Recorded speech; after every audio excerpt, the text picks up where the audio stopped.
স্বাগত জানাচ্ছি খাতুনগঞ্জ থেকে মধ্যে সাথে আছে আমি তামিম জাহিদ। টানা অবরোধ এবং হরতালে গত কয়েকদিনে পোলট্রি শিল্পের খাতে প্রায় 256 কোটি টাকার লোকসান হয়েছে বলে জানিয়েছেন পোলট্রি খাতের সংশ্লিষ্টরা। পণ্য পরিবহনে বাড়তি ব্যয়সহ এর পরিমাণ প্রায় 500 কোটি টাকা হবে বলে জানিয়েছেন সংগঠনটি।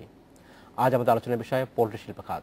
এই নিয়ে আলোচনা করতে আমার সাথে স্টুডিওতে রয়েছেন পোলট্রি শিল্প সমন্বয় কমিটির আহ্বায়ক মশির রহমান এবং নীলসাগর গ্রুপের চেয়ারম্যান আহসান হাবিব। জনাব হাবিব এবং জনাব রহমান, আপনাকে স্বাগত জানাচ্ছি অনুষ্ঠানে। কেমন আছেন আপনি? ভালো, থ্যাংক ইউ।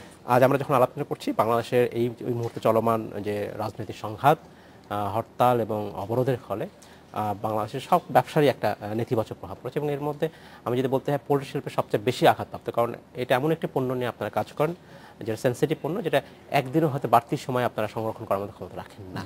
এবং গতকালকেও আপনারা এক সংবাদ সম্মেলন করে বলেছেন যে এই অবস্থায় আপনারা প্রায় 250 কোটি টাকা এই সময়ে ক্ষতিগ্রস্ত হয়েছেন আপনারা। একটু বলবেন এই অবস্থা কি এবং এই ক্ষতি পুষিয়ে ওঠার মতো আসলে কি এই শিল্পের কোনো ব্যবস্থা আছে কিনা? আমাদের বিশেষ করে তো আপনি নিজেই বলেছেন যে এই সেক্টরটা অ্যাকচুয়ালি অন্য সেক্টরের মতো না। আমাদেরকে প্রতিদিন চিন্তা করতে হয়, প্রতি ঘন্টায় ঘন্টায় আমাদের ভাবতে হয় কি করব আমরা।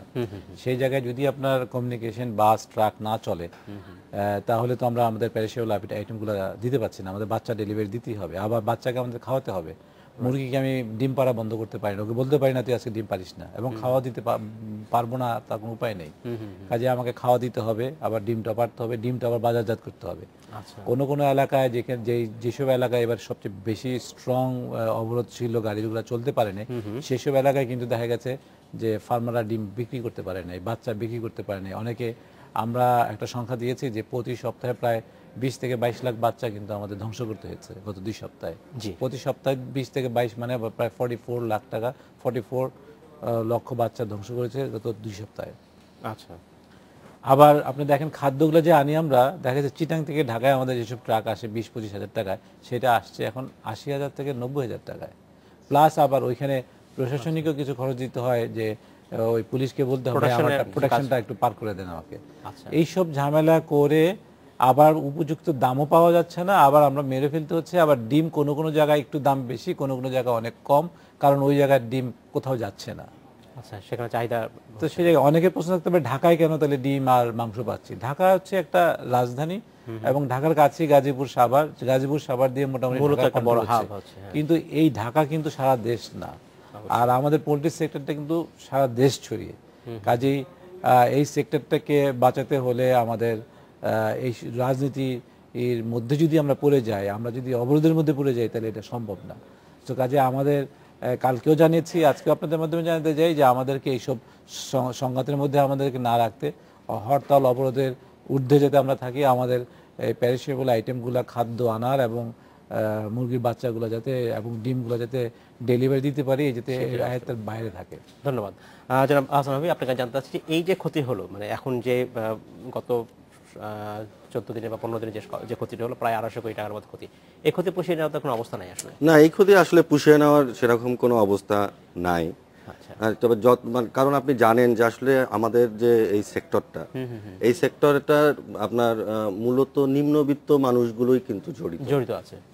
আমরা বলছি যে প্রায় 70 লক্ষ মানুষ এই সেক্টরটার সাথে কিন্তু জড়িত, যাদের ম্যাক্সিমামই হচ্ছে নিম্নবিত্ত। একজন নিম্নবিত্ত মানুষ, স্বল্প আয়ের মানুষ, সে যদি আপনার এইভাবে ক্ষতিগ্রস্ত হয়, তার পক্ষে ঘুরে দাঁড়ানো কিন্তু কঠিন। আজকে আমরাও যারা এই সেক্টরটা মূলত, আপনি জানেন যে বাংলাদেশের মানুষকে সস্তায় প্রোটিনের নিশ্চয়তা কিন্তু একমাত্র আমরা দিচ্ছি। এখনো আপনি 110 টাকা কেজিতে আপনি 1 কেজি মুরগির মাংস পাচ্ছেন, আপনি দেখা যাচ্ছে 6 টাকা 7 টাকায় একটা ডিম পাচ্ছেন। হ্যাঁ, ফলে মানুষ প্রোটিনের একটা কিন্তু আর আপনি দেখেন যে এই যে বিশেষ করে আমরা একদিনের বাচ্চা পরিবহনের গাড়িগুলো কিন্তু বিশেষভাবে নির্মিত। হ্যাঁ, ধরেন আমি 1 লাখ বাচ্চা পরিবহন করব, আমার 10টা গাড়ি বিশেষভাবে নির্মাণ করা হয়েছে। যখন এই 10টা গাড়ি, 1 লাখ বাচ্চার জন্য আমার 10টা গাড়ি লাগছে। এখন আমি যদি এটা রিস্ক নিয়ে পরিবহন করতে গিয়ে যখন এই গাড়িটাকে আমাকে পুরাই দিচ্ছে, আমি কিন্তু হঠাৎ করে অন্য ধরনের গাড়িতে কিন্তু আমি এই বাচ্চাগুলোকে পরিবহন করতে পারবো না। ফলে দেখা যাচ্ছে 3টা, যেমন আমার এই অবরোধে 5টি গাড়ি পুড়িয়ে দেওয়া হয়েছে। আমি এই ফলে দেখা যাচ্ছে এই 5টি গাড়িতে আমি হয়তো যে 50,000 বাচ্চা পরিবহন করতাম সেটা পারতেছি না। ফলে বাচ্চাগুলোকে আমাকে কখনো মেরে ফেলতে হচ্ছে। ফলে আমরা যে ক্ষতির হচ্ছে এটা যদি আরো কন্টিনিউ করে তাহলে অনেকেই এই শিল্প থেকে আসলে ঝরে পড়ে যাবে কোনোভাবে। কারণ আপনি জানেন আমাদের এমনিতেই আমাদের ব্যাংক ফাইন্যান্স নেওয়া আমাদের বাংলাদেশে অন্যান্য দেশের তুলনায় ব্যাংকের ইন্টারেস্ট রেটও তুলনামূলক অনেক অনেক বেশি। সেক্ষেত্রে আসলে আমরা খুব অন্ধকার দেখছি এই সেক্টরে। ব্যাংক ফাইন্যান্সের কথা বলছেন, ব্যাংকের ঋণ তো দিতেই হবে, সত্য করতে আমাদেরকে এইটা একটা বিরাট ব্যাপার। দেখেন আপনি এই যে টাকাটা আপনি বললেন প্রায় 250 কোটি টাকা, এটা হচ্ছে হ্যাঁ আমরা বলছি এটা হলো আমাদের একদম নগদ লস।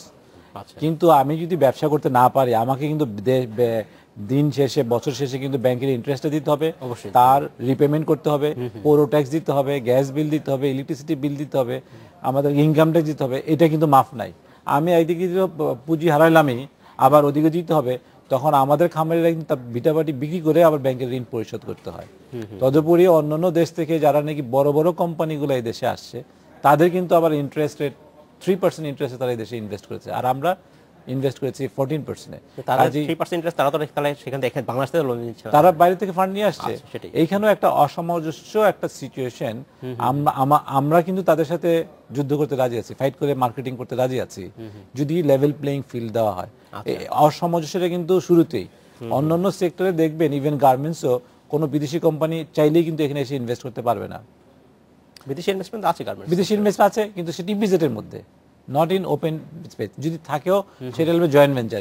আর আমাদের এখানে কোনো যেই 4-5টা বিদেশি কোম্পানি দেওয়া আছে তাদেরকে কোনো বাধা ধরা নিয়মের মধ্যে নাই। সে কত ফান্ড আনবে এবং কত টাকা বাইরে নিয়ে যাবে তারও কোনো বাধা ধরার নিয়ম নাই। এবং আমাদের লাইফ স্টক মিনিস্ট্রির মাধ্যমে আমি যদি 1 কেজি কোনো জিনিস ইম্পোর্ট করতে যাই আমাকে পারমিশন নিতে হয়, ওয়ারেস বিদেশি কোম্পানি তাদের কোনো কিছু তোয়াক্কার বাইরে তারা। তো কাজে এই যে একটা আনলেভেল প্লেইং গেম খেলতে দেওয়া হচ্ছে আমাদের, এইটাও কিন্তু আমরা ফাইট করে এখনো বেঁচে আছি। কাজে আমাদের অনেক বাধা, এত বাধার মধ্যে যদি আবার অবরোধ হরতালের মধ্যে পড়ি তাহলে আরো আমরা সমস্যায় পড়ে যাই। আচ্ছা, আমরা খাবারে বলছিলাম যে পোলট্রির কথা, পোলট্রি বলছিলেন যে আপনি পুষ্টির কথা, যে পুষ্টি সক্ষম মানে পুষ্টি দিতে সক্ষম হচ্ছে এই সেক্টর থেকে বাংলাদেশে নিশ্চিত করতে পারছে। একটা বিষয় আসলে আমাদের প্রায় যেটা হচ্ছে খাবারের সেফটি নিয়ে, আমি যদি পোলট্রি ফিডের সেফটি নিয়ে বলি, সেটা হয়তো আপনারা সরাসরি জড়িত নন, কিন্তু আপনি আপনার যে খামারে যে খাবারটা দিচ্ছেন সেই খাবারটা আসলে কতটা সেফ সেই বিষয়ে কি আমরা? ধন্যবাদ, আপনি একটা ভালো ইস্যু আসলে জেনেছেন। যে দেখেন পৃথিবীতে বলা হয় যে মানুষের উপর যত গবেষণা হয়েছে এর পরে যদি গবেষণা হয়ে থাকে সব থেকে বেশি সেটা এই পোলট্রি নিয়ে। পোলট্রিটাকে কিন্তু পোলট্রি কিন্তু শিল্পের পর্যায়ে নাই, শিল্প থেকে এটাকে আমরা বলছি এখন পোলট্রি সায়েন্স। আপনি মানে আগে মানে পোলট্রি সম্পর্কে মানুষের ধারণা কিন্তু মানে সাধারণ জনগণের আমার মনে হয় না যে কমপ্লিট একটা ধারণা রয়েছে। আপনি যদি আমাদের একটা নর্মাল খামার ভিজিট করেন দেখবেন কত স্তরের বায়োসিকিউরিটি মেইনটেইন আমরা করি। আমাদের যে ফিড মিলগুলো রয়েছে প্রত্যেকটা ফিড মিলের নিজস্ব ল্যাব রয়েছে। এবং এই সেক্টর নিয়ে যে সমস্ত নেগেটিভ প্রচারণা হয় আমরা সবসময় বলি যে আসলে এই সেক্টরটা একটা সম্ভাবনাময় সেক্টর। আমরা এটাও দেখেছি যে বিভিন্ন সময় আমরা দেখেছি হাজারীবাগের বর্জ্য দিয়ে তৈরি হচ্ছে পোলট্রি ফিড, এটাও কিন্তু সত্য না? এটা আমি ওনাকে একটু সাপ্লিমেন্ট করি। জি বলুন। এটা সত্য, কিন্তু আসলে সত্যটা কতটুকু সত্য কতটুকু কি, এবং আমি কতটুকু না জেনে জানার ভান করে, সায়েন্টিস্টরা যখনই কিছু বলে ওনারা সায়েন্টিস্ট, আপনি যদি আমাকে বিষ খাওয়ান তারপর যদি আমাকে পরীক্ষা করেন বায়োল্যাবে তা আমাকে পেটে তো বিষ পাবেনি। আমার মাংসে একসময় যদি আমি অনেকে সাপের বিষ পান করে সেটাই তার জন্য ড্রাগ, কিন্তু একসময় কিন্তু সেই সাপ যদি তাকে কাটে সেই সাপ মারা যাবে, because he was completely poisonous. তো কাজী আমাদের যেই গবেষণার কারণে এতগুলো লেখালেখি করছি আমরা, সেই গবেষণায় কিন্তু দাঁড়িয়েছে যে উনি 5-7টা ফার্মকে ওই ট্যানারি ওয়েস্ট খাইয়ে চেক করিয়েছে, যার জন্য পেয়েছে, যেটা নাকি আমাদের টোটাল সেক্টরের 0.02%। 0.02% আমাদেরকে এটা, তার মানে কি? তার মানে ওয়েস্ট কেন বাইরে আসছে? Tannery factory should control his West in his premises. তাদের ডিজাইনে দেওয়া আছে, তাদের নর্মসে দেওয়া আছে, সে কোনোভাবে এই ওয়েস্ট বাইরে দিতে পারবে না, বিকজ এটা বিষাক্ত, এটা ক্রোমিয়াম যুক্ত, এইটা ইনসিনারেটরে তাকে পুড়ে ফেলতে হবে, সে কোথাও এটা ডাম্প করতে পারবে না। কিন্তু আমাদের কোনো ট্যানারি ফ্যাক্টরিতে সেই ইনসিনারেটর নাই, যার জন্য এই ময়লাটা বাইরে আসছে। এইটার সুযোগে ওরা খুশি, আমরা বলছি না সবাই, কিছু অসাধু লোক এই কাজটা করছে, কাজে অসাধু লোকের হাতে না পড়লেই হয় এটা। আচ্ছা, ধন্যবাদ জনাব রহমান। আমাদের সমাজের বিরুদ্ধে যাবার ফিরে এসে আমরা কথা বলবো। Thank you. আমাদের সময় হলো একটি বিরতি, আবার ফিরছি শীঘ্রই, সাথেই থাকবেন।